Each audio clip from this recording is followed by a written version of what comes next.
जैसे अगर साल और महीने दोनों मिल के आता है तब हम क्या कहेंगे। जैसे अगर फिक्स साल का रहता है ऐसा, देखो अगर रहता है कि 3 बरस का, तो देखो हम सीधा सीधा बरस का लगा देते हैं।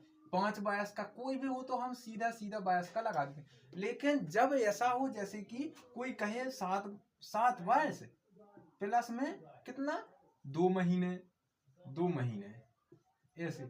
यदि इसी प्रकार और कोई कहता है जैसे 5 बरस, 5 बरस या 5 महीने, या कोई और भी बोलता है 9 महीने, 7 महीने, मतलब 7 महीने या 3 महीने, कुछ भी बोलता है। तो जब महीने का आता है तो हम क्या करेंगे। तो देखो इसी प्रकार से यदि वो कुछ भी ज्ञात करना हो, जैसे हमको या दर ज्ञात करना है या समय ज्ञात करना है या मूलधन ज्ञात करना है, तो इनके लिए कैसे हम करेंगे।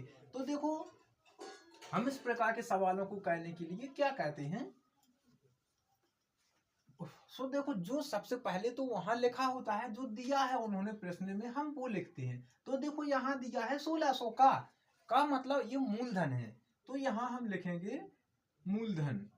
मूलधन क्या दिया है उन्होंने, देखो 1600, 1600 उन्होंने मूलधन दिया है। देखो समय दिया है, समय, समय दिया है उन्होंने क्या, 2 बरस, 2 बरस और 3 महीने। इतना आपको याद रखें, 2 बरस 3 महीने। अब दिया है उन्होंने ब्याज, ब्याज क्या दिया है, 252। ये हो गया ब्याज। इतना सब तो अपन को मिल गया है प्रश्न से।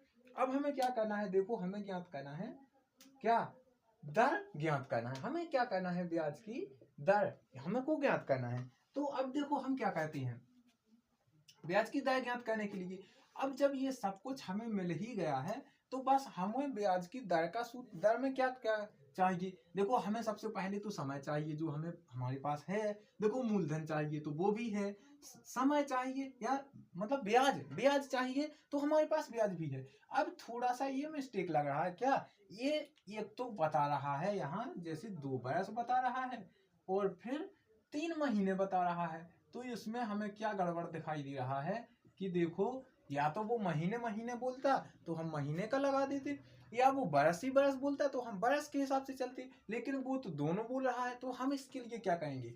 देखो दो तो हमारे स्थायी हो गए।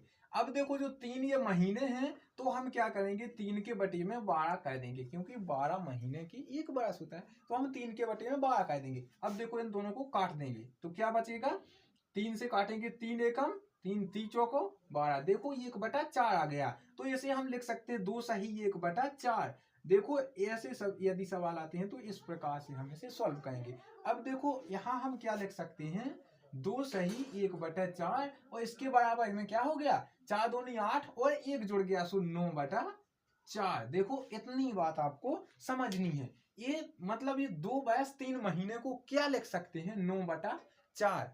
2 बरस 3 महीने को क्या लिख सकते हैं, 9/4 बरस समय। अब ये हमारा वार्षिक समय हो गया, 9/4 क्या हो गया, वार्षिक समय हो गया। मतलब 9/4 बरस, इतना हमारा समय हो गया। अब देखो जब समय निकल गया, अब हमें क्या करना है, अब देखो हमें ब्याज की दर ज्ञात करनी। तो दर का सूत्र क्या होता है, देखो दर बराबर सबसे पहले ब्याज गुणा कितना 100। देखो नीचे क्या करना है, दर निकालने के लिए नीचे क्या कहते हैं, देखो मूलधन, मूलधन गुणे समय। बस इतनी बात हमको याद रखनी है, सिंपल है। अब हमें क्या करना है, देखो ब्याज कितना है, 252 है। देखो अब हम गुणा 100 का कर देंगे। अब नीचे क्या है, देखो मूलधन क्या दिया है, मूलधन तो ये रहा 1600, हम यहाँ 1600 लिख देंगे। अब देखो दर क्या है, 9/4। इतनी बात आपको याद आ गई। ये हमने क्या किया है, ये जो यहाँ है वो हमने जो कहते हैं टाइप कर दिया, अभी किया तो कुछ भी नहीं है। अब देखो जब भी ये इस प्रकार का सवाल होता है, जैसे बटे इसके बटे में ये, इसके बटे में ये, तो देखो या तो हम इससे इसे काट सकते हैं। एक बात आप याद रखना, या तो हम इससे इसे काट सकते हैं, और अगर ये संख्या नहीं कटती तो हम इस संख्या को ऊपर लिख सकते हैं, गुणा में लिखती, इस संख्या को ऊपर गुणा में लिखती। इतनी बात आपको याद रखनी है। जैसे हम यहाँ से यहाँ काट देते हैं तो 4 से 4 चौको 16, 4 बार में कट गया, तो यहाँ कितना आ जाएगा, 400 आ जाएगा। लेकिन अगर यहाँ की संख्या नहीं कटती तो हम इस 4 का ऊपर की संख्या में गुणा कर देते। इतनी बात आपको याद रखनी है। हमेशा आगे के लिए यदि ऐसा नहीं आता है तो अब यहाँ 400 आ गया गुणा में 9 आ गया। देखो यहाँ आ गया 252 गुणे 100, नीचे कितना है 400 गुणा के 9। अब देखो 9 बस बचा, ये 4 से यहाँ कट गया तो 400 बचा। अब देखो हमने 2 गोला से 2 गोला हटा दिया। अब क्या बचा, यहाँ 4 बचा। अगर 4 से हम इनको काटते हैं तो काटते हैं क्या, देखो काट के देखते हैं। 4 4 छंग 24, फिर बची यहाँ 1 4 तिया 12, देखो क्या आ गया 63 बटा में देखो अभी 9 बचा है तो देखो 9 लिख दिया। अब देखो 9 से हम 63 को काटते हैं, कितनी बार में जाता है 9 7 63, देखो कितनी बार में गया 7 बार में। ये हमारा क्या आ गया 7%, ये हमारी दर आ गई। तो देखो कहाँ है ऑप्शन 7%, देखो ऑप्शन नंबर सी, ये हमारा बिल्कुल करेक्ट आंसर हो जाएगा। तो देखो इस प्रकार से हम इन्हें भी सॉल्व कर सकते हैं। तो दोस्तों उम्मीद करते हैं कि ये वीडियो आपको पसंद आया होगा और इस प्रकार के सवाल आएंगे तो आप भी आसानी से कर आएंगे। ठीक है, मिलते हैं हम अगले वीडियो में, तब तक के लिए धन्यवाद।